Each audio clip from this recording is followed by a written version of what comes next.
नमस्ते बच्चों। पिछली कक्षा में हमने 9th की गणित का दूसरा पार्ट बहुपद के अंतर्गत बीजीय व्यंजक संबंधी शब्दावलियों को देखा था और इसी के अंतर्गत आज हम बहुपद का मान कैसे निकालते हैं और क्या होता है इसके बारे में हम देखेंगे।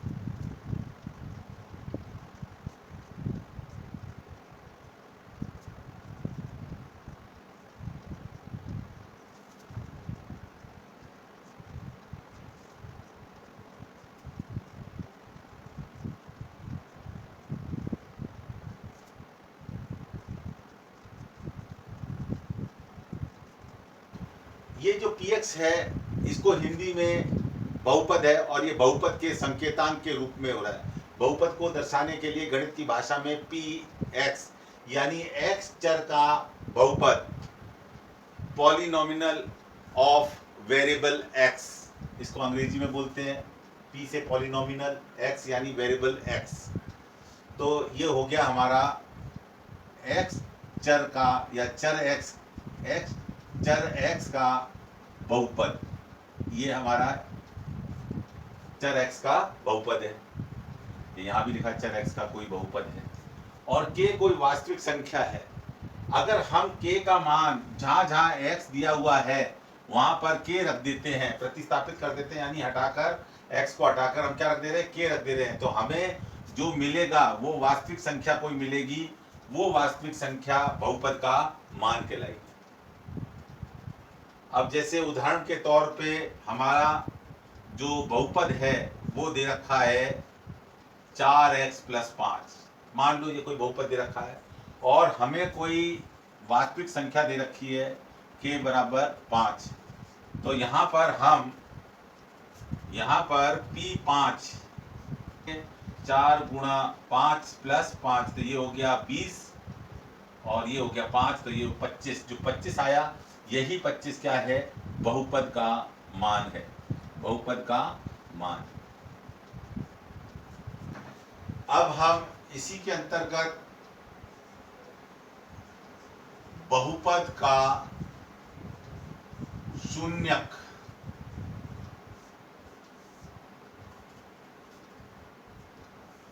जब किसी बहुपद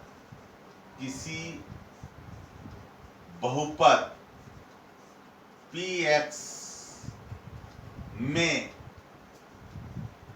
x = k रखने पर बहुपद का मान क्या होगा, यहाँ पर pk, और ये pk = 0 आ जाए, जो हम मान निकाल रहे हैं वो मान अगर 0 आ जाए तो x = k बहुपद का शून्यक होगा, यानी इसने बहुपद को शून्य बना दिया होता है। ये हमारा बहुपद दे रखा है। इस बहुपद के चर x को हमने कोई वास्तविक संख्या से प्रतिस्थापित कर दिया और ये प्रतिस्थापित करने पर जो बहुपद का मान आया वो मान हमारा 0 के बराबर आ गया। तो x बराबर जो k है, ये k क्या हो जाएगा, बहुपद का शून्य हो जाएगा। प्रश्न को पढ़ते हैं। निम्नलिखित पर बहुपद, ये हमें बहुपद दे रखा है, का मान ज्ञात करना है। हमें बहुपद का मान ज्ञात करना है और हमारा जो px दे रखा है वो दे रखा है 5x - 4x² + 3, और मान किस पर ज्ञात करना है, x = 0 पर। तो यहाँ पर x = 0 रखने पर तो ये हो जाएगा P 0। वास्तविक संख्या रख देंगे, जहां जहां x है वहां पे हम 0 रख देंगे। ये 0 रख दिया। -4 0 का वर्ग प्लस 3, तो कितना हो गया? 5 को 0 से गुणा करेंगे 0 आएगा, 0 का वर्ग करते हैं 0 आएगा, 0 को फिर 4 से गुणा करेंगे 0 आ जाएगा प्लस 3, तो हमारा उत्तर आया 3। तो P0 इस बहुपद के लिए P0 का मान कितना हो गया?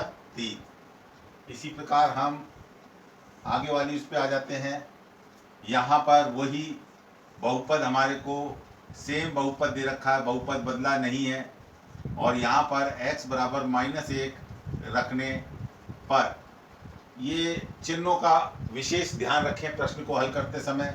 तो यहाँ पर P-1 हो जाएगा, जहाँ जहाँ x है वहाँ -1 रखेंगे, और यहाँ भी -1 रखा प्लस 3, तो ये हो गया 5 गुणा -1 यानी -5, 5 गुणा -1।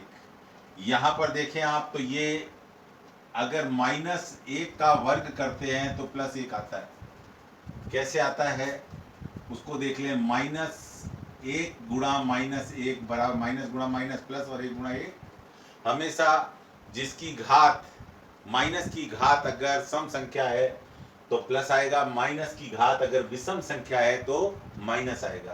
तो यहाँ पर सम संख्या है, माइनस की घात तो प्लस हो जाएगा। ये प्लस जब इस माइनस से गुणा होगा तो क्या देगा? माइनस और 4 प्लस 3, तो ये हो गया माइनस का 9 प्लस 3 यानी माइनस का 6। तो P-1 यानी यहाँ पर बहुपद का मान आया -6 के बराबर। नोट कर लीजिए आप। निम्नलिखित बहुपद में से प्रत्येक बहुपद के लिए P0 का मतलब हो गया यहाँ पर t बराबर 0 रखना है, क्योंकि यहाँ पर चर t है। P1 यानी t बराबर 1, और P2 यानी t बराबर 2 रखना है। अब ये यहाँ पर लिखा है PT, पहले x लिखा हुआ था, क्योंकि x चर का बहुपद था इसलिए x लिखा हुआ था। यहाँ पर t चर का बहुपद है इसलिए t लिखा हुआ है। तो ये मैं केवल दूसरा प्रश्न कर रहा हूँ, शेष प्रश्न आप अपनी कॉपी में करेंगे। तो सबसे पहले अपन यहाँ पर P0 निकालेंगे। जहाँ जहाँ t है वहाँ पर हम 0 रख देंगे। ये 0 रख दिया इस t की जगह। फिर +2 0 का स्क्वायर माइनस 0 का क्यूब, तो ये तो आ गया 2, ये 0 ही है, और ये 0 हो जाएगा क्योंकि 0 का वर्ग 0 होता है, और उसको 2 से गुणा करेंगे तो ये भी 0 आ जाएगा। 0 का घन आप देख लीजिए, एक बार मैं बता दे रहा हूँ। ये 3 बार 0 को गुणा करो, 4 बार करो, 2 बार करो, 0 ही आएगा। तो ये 0 का 0, और हमारा उत्तर आया 2। तो ये तो निकला P0। इसी तरह से P1 निकालना है, तो जहाँ जहाँ t है उन t की जगह मैं क्या रख दूंगा? 1 रख दूंगा। तो 2 + 1 + 2 1 का वर्ग -1 का घन, वो का वही 1 का घन करना है, तो 1 का गुणा 3 बार, तो यानी 3 बार करेंगे तो भी वो का वही आएगा। तो ये कितना आया? 2 + 1। अब ये 1 का वर्ग 1 गुणा 1 का वर्ग यहाँ कर देता हूँ, 1 गुणा 1 कितना आया? 1, और इस 1 को फिर मैं गुणा करूंगा 2 से, तो कितना आ जाएगा? 2। तो यानी 1, ये तो हुआ 1, और जब 1 को गुणा करेंगे 2 से तो वापस 2 आ गया ये, और यहाँ पे ये -1, तो ये प्लस का 1 और एक माइनस का 1 कट गया, और यहाँ क्या आ गया? 2 + 2 = 4।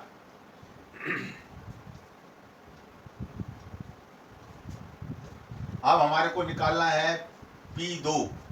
जहां जहां t है वहां पर 2 रखना है। तो 2 प्लस इस t की जगह 2 प्लस 2 का वर्ग माइनस 2 का घन, 2 का घन बार इसको मैं मिटा देता हूं, और इसको मिटाकर मैं अब 2 का समझाता हूं। तो देखिए ये तो 2 का 2 ही रहेगा, ये भी 2 का 2 ही है क्योंकि इसके ऊपर घात 1 ही है।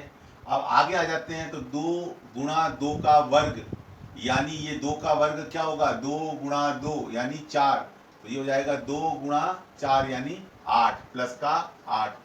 अब आ जाते हैं 2 का घन यानी 2 गुणा 2 गुणा 2 यानी 3 बार 2 को गुणा करना है, तो ये हुआ 8 माइनस का 8, ये आपस में कट गए और ये उत्तर आया 4।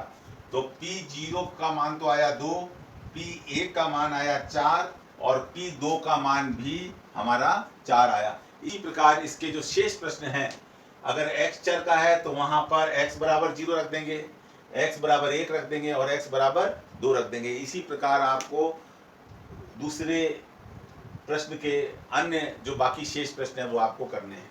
तीसरा प्रश्न है, सत्यापित कीजिए कि दिखाए गए मान निम्नलिखित स्थितियों में संगत बहुपद के शून्यक हैं।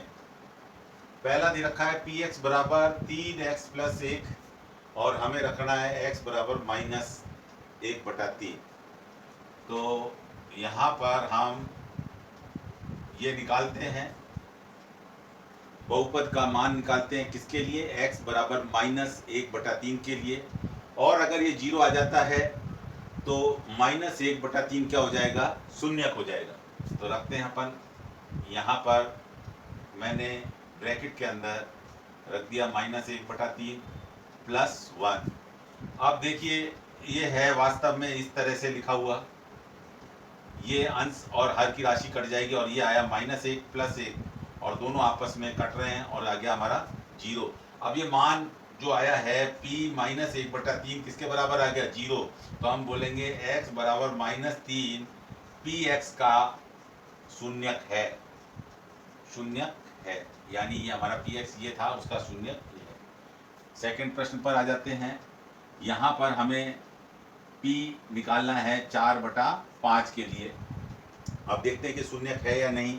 तो यहाँ पर 5 4/5 माइनस पाई और 5 इंटू 4/5 माइनस पाई, 5 से 5 कट गया, ये आ गया 4 माइनस पाई, जो कि शून्य के बराबर नहीं है। मैं नहीं मानता कि ये शून्य के बराबर है और शून्य के बराबर नहीं है, तो अपन लिखेंगे x बराबर 4/5 px का शून्यक नहीं है। शेष प्रश्न संख्या 3 के आप इसी तरह से करेंगे। आप मान रखेंगे और मान रखने पर अगर वो 0 के बराबर आ जाता है तो आप शून्यक बोलेंगे, और जो 0 के बराबर ना आकर कोई संख्या आती है, तो अगर बहुपद का मान कोई संख्या आती है तो हम बोलेंगे कि ये जो बहुपद है इसके लिए ये शून्यक नहीं है।